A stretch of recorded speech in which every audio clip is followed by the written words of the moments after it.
มื้อนี้ดอกมาเบิ่งดอกกุหลาบดอกกุหลาบใหญ่แล้วพุ่นน่ะดอกบักใหญ่ใหญ่ได้ใหญ่มาเลย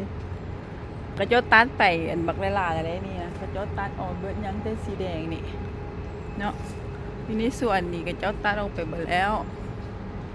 มันเป็นดอกบักใหญ่สีแดงบักงามๆเลยให้บักหลายสีแดงเพราะว่ามันเป็นเครือมันนั่นเด้มันเป็นเครือตัวใดที่มันเป็นแบบอันละก้านใหญ่ๆกับเจ้าตัดไปโซไปละสวนดอกกุหลาบมาบทันสำเนาะมัน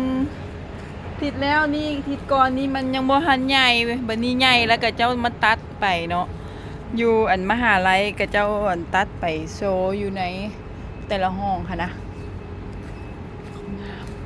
ตัวบักใหญ่กับเจ้า3-4 ปีมาแล้ววันนี้มาเห็นเนี่ยมีตั้งแต่มันยังบ่ตายเลยโตนั่นแห่งบักอันตัวนั้นหัดเป็นดอกกุหลาบน้อยเนาะแต่ว่ามันเป็นเครืออะไรล่ะ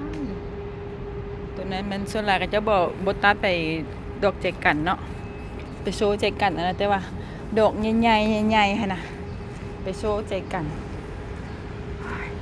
งามให้งามมาเลยเพื่อนงามสีแดงบายเอารูปดอกกุหลาบมาให้เบิ่งเด้อทุกคนเด้อกำลังสีเมื่อบ้านเนาะเพราะว่าเลิกเรียนแล้วย่างกายแล้วก็มาถ่ายเอาบรรยากาศให้ทุกคนเบิ่งเนาะอยู่ทั้งหลังมหาลัยค่ะพระเจ้าบ๊ายบาย